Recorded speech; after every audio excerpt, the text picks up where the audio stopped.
In 2008, the world watched in shock as 465 banks collapsed, causing financial chaos that destroyed millions of lives. Savings vanished in an instant, businesses crumbled, and families found themselves caught in the wake of an economic disaster they never saw coming.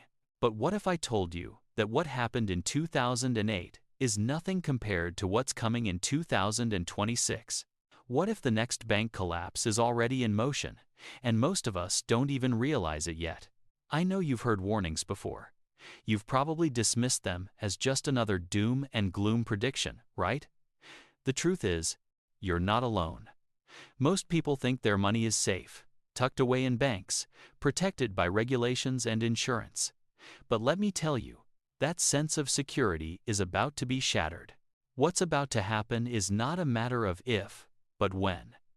And when it does, the consequences will be far-reaching, impacting everything from your bank account to your ability to buy basic necessities. There's a perfect storm brewing right now, and I'm going to show you exactly why the collapse of 2026 will make 2008 look like a practice run. And this time, many of us won't even see it coming. The clock is ticking, and the storm is drawing closer. If you're not prepared, you could be caught off guard, just like millions were in the last crisis. But if you understand the warning signs and take action now, you can protect yourself and your wealth before the storm hits. Let me break down the 3 converging factors that are setting the stage for the biggest financial disaster of our lifetime. The first ticking time bomb, threatening to explode in 2026, is something few are talking about. But it could cause a chain reaction that rattles the entire financial system: the commercial real estate crisis. Right now, over $1.5 trillion in commercial real estate debt is coming due between now and 2026. These loans were taken out in the heyday of low interest rates and high property values. In 2019, office buildings were filled, retail spaces had customers, and banks were lending money at near zero interest rates. But today, the world is a different place. Remote work is here to stay, and the e-commerce boom has devastated brick-and-mortar retail. The demand for office space has shrunk drastically, and many retail shops are now abandoned shells, slowly rotting away. For commercial property owners, that's a problem. The loans they took out in the years before the crisis were based on the assumption that their properties would maintain or increase in value. But today, those properties are worth far less. Office buildings, which once commanded millions, are now losing their value at an alarming rate. Take a property in San Francisco, for example. In 2019, it was valued at $300 million. But today, it's sold for just $60 million, an 80% loss. What's worse? These properties are tied to loans, and many of the smaller regional banks are holding these bad loans. The big players, like J.P. Morgan and Bank of America, have already seen this coming and dumped their commercial real estate exposure. But the smaller regional banks, they're drowning in it. And when these loans start defaulting in 2026, it could trigger the collapse of these smaller banks, many of which won't have the capital to survive. We could see a domino effect as these institutions fall one after another. This is the first factor that's setting the stage for a massive financial crisis. If you've got money in a smaller regional bank with heavy exposure to commercial real estate, you need to start paying attention. The storm is closer than you think. The second factor in the impending 2026 collapse is something that's already quietly unfolding behind closed doors: the unrealized losses sitting on the balance sheets of banks. To understand this, let's take a step back. During the pandemic, interest rates were historically low. Banks, seeing a golden opportunity, loaded up on what they considered safe investments like government bonds and mortgage-backed securities. These were supposed to be low-risk assets, designed to generate stable returns. But there was one crucial problem. When interest rates rise, the value of these bonds falls. It's basic math. In 2022, the Federal Reserve began raising interest rates to fight inflation. Those bonds that were once worth billions? Well, they started losing value at a rapid rate. In fact, across the entire banking system, we're talking about over $600 billion in unrealized losses, money that's already gone but hasn't been reported yet. Now, let's put this into perspective. $600 billion is more than the GDP of Sweden. It's more than the combined market capitalization of Tesla and Netflix. It's a massive sum, and yet it's sitting on the books of banks, hidden away, waiting to cause a catastrophe. The worst part is that these losses are concentrated in the same smaller regional banks that are already drowning in commercial real estate debt. So, what's the real problem? When these losses are revealed, and the banks will be exposed for what they are: insolvent. The moment depositors realize their banks are in trouble, panic will set in. People will rush to withdraw their money, and it'll be too late for many banks. Remember what happened in 2023 with Silicon Valley Bank and First Republic? Those were just previews of what's to come. The stage is being set for mass panic and bank runs. And it's all because of these hidden losses that no one is talking about. If you have any significant deposits with regional banks, especially ones with exposure to commercial real estate and large bond portfolios, it's time to seriously consider your options before it's too late. Now, let's talk about the third factor that's shaping the 2026 collapse: the derivatives crisis, which remains one of the most overlooked and dangerous aspects of the global financial system. In the aftermath of the 2008 financial crisis, the world learned a hard lesson: derivatives. Those complex financial products based on underlying assets like interest rates, commodities, and real estate can be weapons of mass financial destruction. What's different now? The sheer scale and the interconnectedness of the derivatives market. Today, the global derivatives market is estimated to be over $600 trillion. Let that sink in. The entire global economy is valued at about $100 trillion, so the derivatives market is 6 times larger than the world economy. These are not small bets. They're massive, interconnected wagers that could bring down the entire financial system. And what's terrifying is that many of these derivatives are tied to 2 key things: interest rates and real estate values. As commercial real estate starts to collapse and interest rates stay elevated, the derivatives market will begin to unravel. The danger here is that when one party fails to fulfill their derivative obligations, it sets off a chain reaction. Imagine one bank unable to pay another, and that failure ripples through the financial world.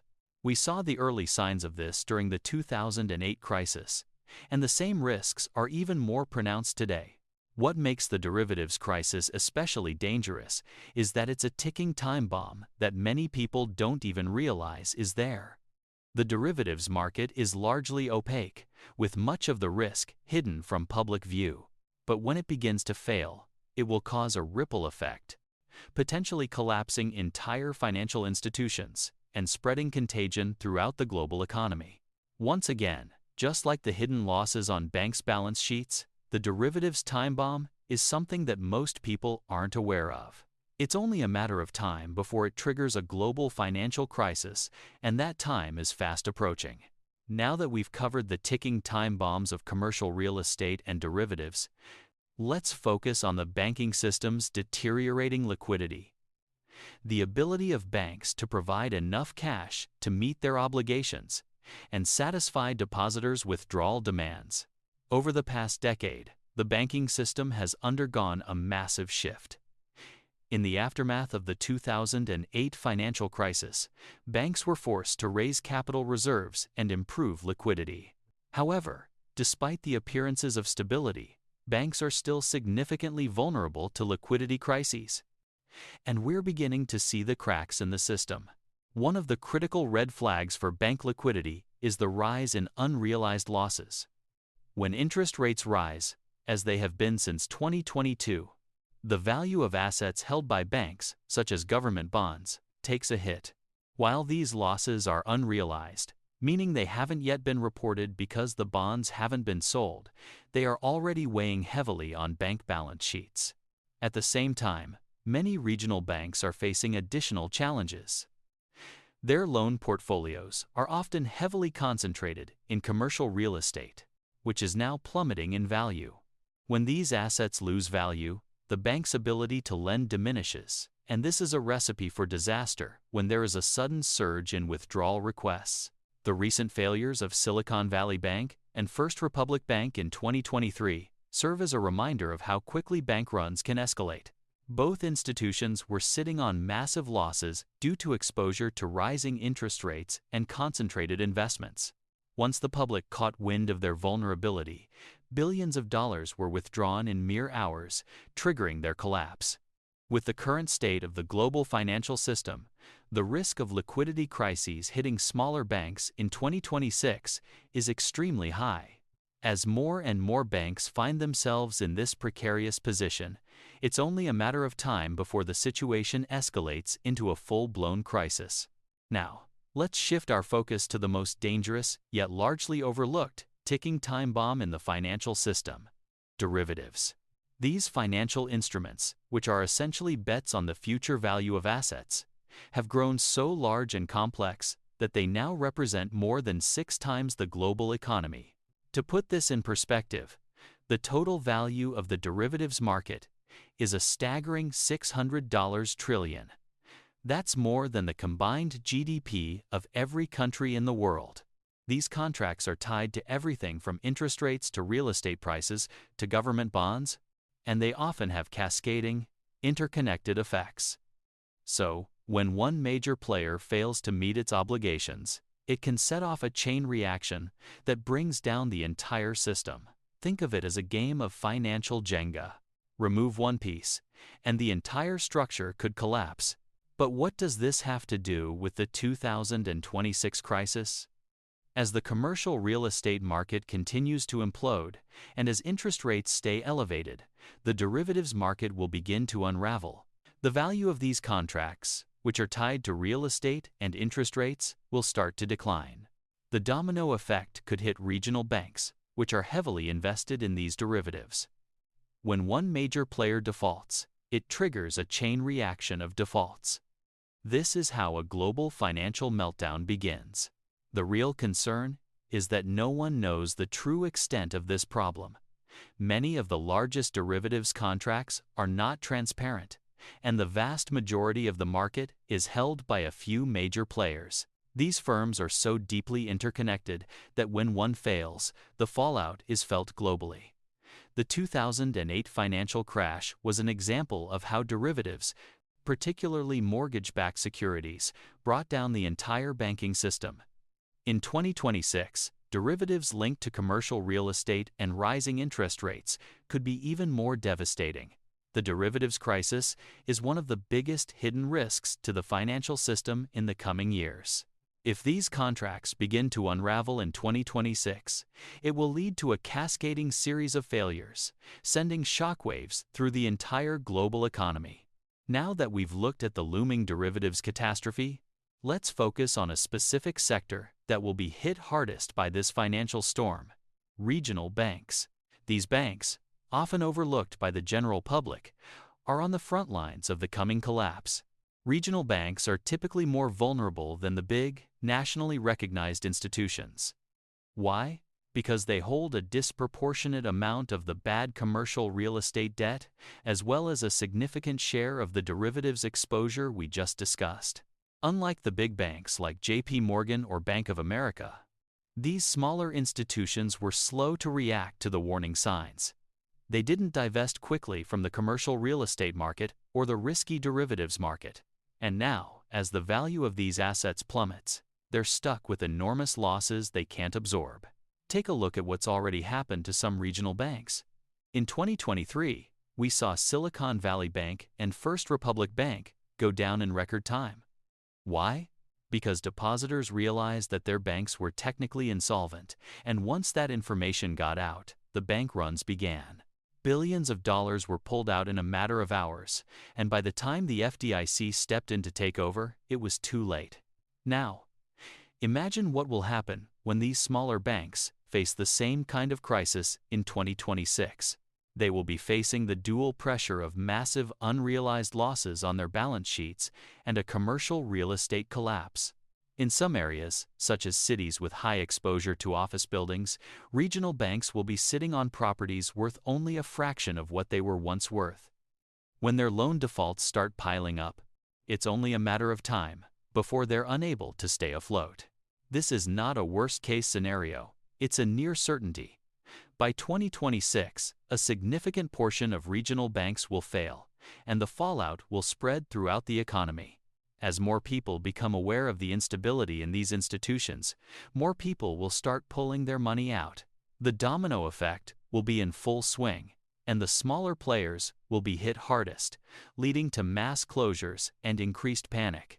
When the bank failures begin, the government's response will be crucial in shaping the fallout. This time, however, the situation is more complex than in previous crises, such as 2008. Back then, the government could simply bail out the system, using taxpayer dollars to prop up failing banks. But after the public backlash from the 2008 bailouts, it's unlikely that there will be another round of massive financial assistance. So, what's the plan? Well, it seems the most likely answer is inflation. The Federal Reserve, in all its wisdom, will likely resort to what they know best: printing money. When a financial crisis hits, the temptation to flood the system with liquidity is immense. After all, the idea is to keep the wheels of the economy turning, even if it means devaluing the currency in the process. But as we've learned from history, this is a double-edged sword. Sure, it may keep the banks afloat for a time, but at what cost? Inflating the currency means your purchasing power will diminish. The dollars in your savings account will still be there in nominal terms, but they'll be worth a fraction of what they were before. Think of it like having a pile of money in a fire. The longer you leave it there, the less it will be worth. This time, the government won't be able to hide this fact. You'll see it firsthand as food prices skyrocket, as rent becomes unaffordable, as the cost of living climbs to astronomical levels. But what's even more alarming is the possibility of severe hyperinflation.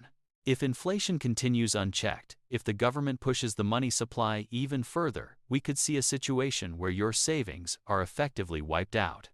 The value of the dollar could plummet, and you could find yourself unable to afford the basic necessities of life. So, when you see the government printing money and pushing interest rates to absurd levels, remember, they are not doing this to protect you. They're doing it to keep the banking system from collapsing entirely at the cost of your wealth. Now, let's talk about preparation. We all know that forewarned is forearmed. But in times like these, preparation isn't just about being proactive.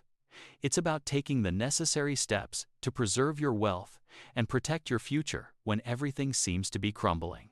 The crisis may not be here yet, but it's coming. And if you're not ready, you'll find yourself caught off guard when it strikes. The first thing to understand is that diversification is key. You should never put all your eggs in one basket, especially when the basket is the banking system. The more spread out your assets are, the safer you'll be when the storm hits. A good rule of thumb is to spread your wealth across multiple banks, financial institutions, and assets. If your savings are all tied up in one bank, especially a regional bank with high exposure to commercial real estate or bad debts, you're asking for trouble. You need to move some of your wealth to safer ground. Start by analyzing your bank's financial health. Look at their loan portfolios. If a significant portion of their loans is tied up in commercial real estate, or if they're holding large amounts of long-term bonds that have lost value due to interest rate hikes, that's a red flag. Next, consider moving some of your assets out of the banking system entirely.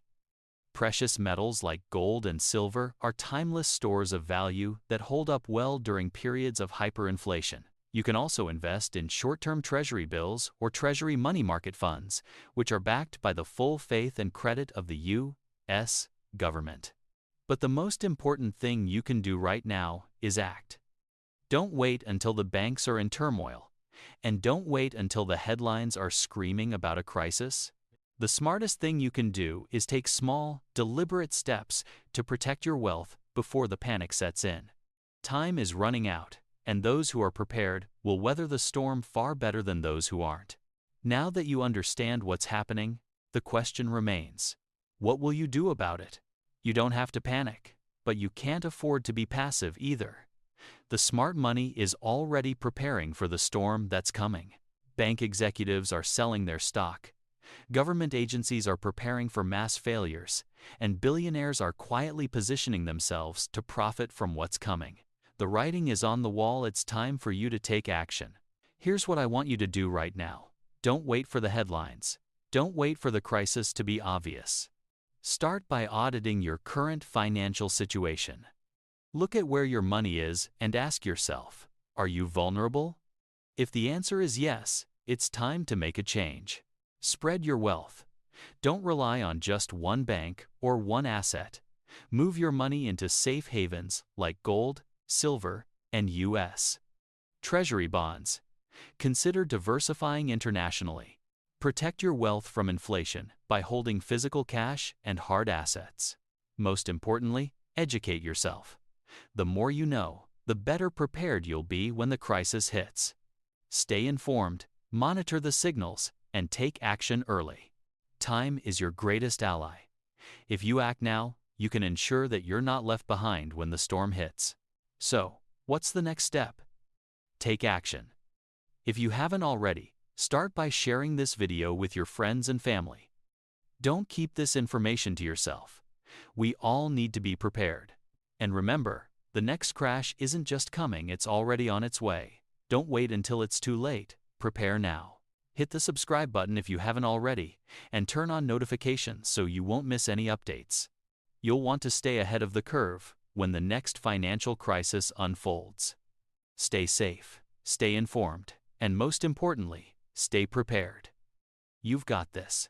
Thank you for watching.